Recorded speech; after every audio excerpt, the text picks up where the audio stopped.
Okay అండి, ఇంకా clear గా తెలుసుకుందాం. కాలర్ లైన్ లో ఉన్నారు ఆల్రెడీ. ఓకే, హలో, నమస్తే అండి. నమస్తే అండి, మీ పేరు ఎక్కడి నుంచి మాట్లాడుతున్నారు? నాది లక్ష్మీపురం అండి. నా పేరు కృష్ణకుమారి. కృష్ణకుమారి గారు, చెప్పండి ప్రాబ్లం ఏంటో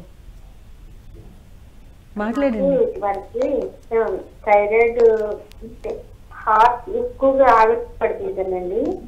హాస్పిటల్కి వస్తే థైరాయిడ్ ఉందమ్మా, ఇది బాగా ఎక్కువగా ఉంది, 70 సార్లు కొట్టుకోవాల్సిన హార్ట్ 120 సార్లు కొట్టుకుంది. ఓకే, హార్ట్ బీట్ ఓవర్ గా ఉంది. అప్పుడు టాబ్లెట్స్ ఇచ్చారండి. 10 సంవత్సరాలు అవుతుంది అప్పటికి. నేను అప్పుడు వాడాను.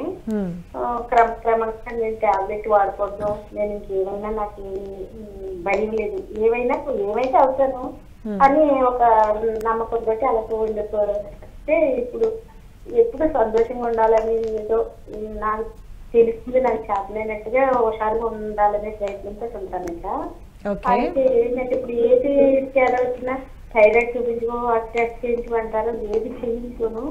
అయితే ఏంటంటే కాళ్ళు అండి ఇప్పుడు ఇలాగా విసిరిన కొంచెం కీళ్ళు దగ్గర టిక్కు టిక్కు అనే శబ్దం వస్తుందండి. ఓకే ఓకే, బోన్స్ దగ్గర సౌండ్ వస్తుంది. అమ్మా అర్థమైంది.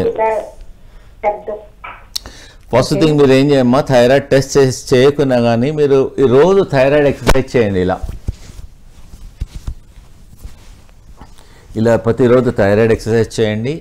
ధనియాలు నీళ్ళల్లో వేసేసి అట్లీస్ట్ రోజు లేకన్నా వారంకు 2 సార్లు 3 సార్లు చేయండి. ప్లస్ మీ కాళ్ళలో సౌండ్ వస్తుంది కదా, ఫస్ట్ థింగ్ మీరు ఏం చేయండి, ఇంట్లో నువ్వులు ఉంటాయి కదా, నువ్వులు దాన్ని గ్రైండ్ చేసేసి నువ్వులు ఉండలాంటి కానీ నువ్వులు కానీ ప్రతిరోజు ఒక చెంచా ఉదయం ఒకసారి సాయంకాలం ఒకసారి తీసేసుకోండి. ఒకవేళ జొన్న రొట్టె చేస్తారనుకోండి, నువ్వులు పౌడర్ చేసి ఆ రొట్టెలో వేసేసుకోవచ్చు. So that in all family. పిల్లలు ఏమంటారు, నువ్వులు తిన్నారు, వాళ్ళకి ఏంటంటే ఆటోమేటిక్గా మనం చెప్పకున్నా కానీ ఆ నువ్వులు వెళ్ళిపోతాయి దాన్ని బట్టి.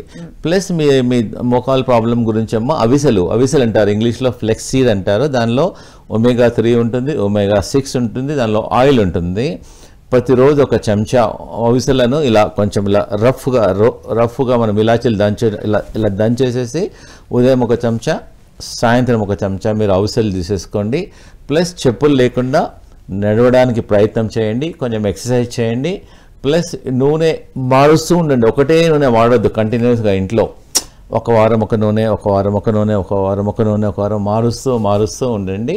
వీలైనంత వరకు ఆయిల్ తక్కువ వాడండి. థ్యాంక్ యూ అమ్మా.